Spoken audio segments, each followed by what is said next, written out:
gratitude to most venerable Mahasangha members here in the stage, and also venerable lecturers of ITBMU, and also venerable Dhamma brothers, sisters, and friends. This experience topic I will take on missionary activity through education, through university education.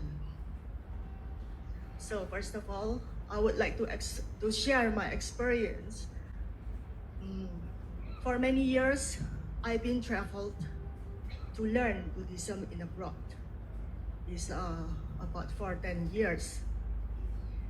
And it's fortunate for me to land in this university, which provides the great curriculum of our studies. First of all, let me introduce myself.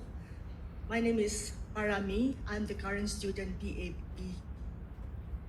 Okay, so this university provides the curriculum which I have never been learning in another university, especially in abroad. Although in Indonesia, Buddhist religion is minority, but we don't give up to spread the Buddha Sasana.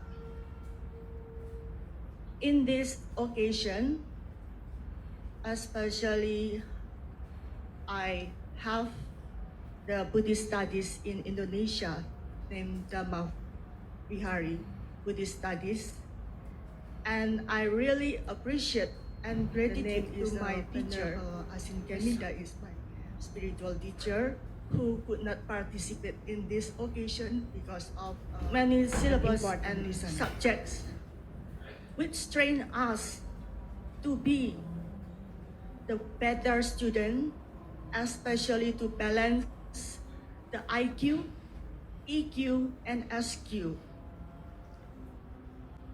Only intelligence is not enough.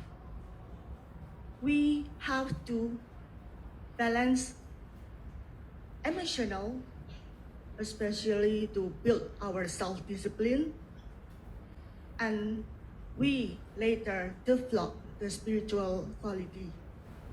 We know that Dhamma Dana is the highest offering. To be the Dhamma Dutta for monks and nuns, we keep this authentic Buddhist teaching in our heart. Therefore, we don't give up easily. We have to move forward. Wherever we are, whatever the religion Buddhist is the minority, we don't need to give up. So, this is my message and my experience for all of you. Thank you very much.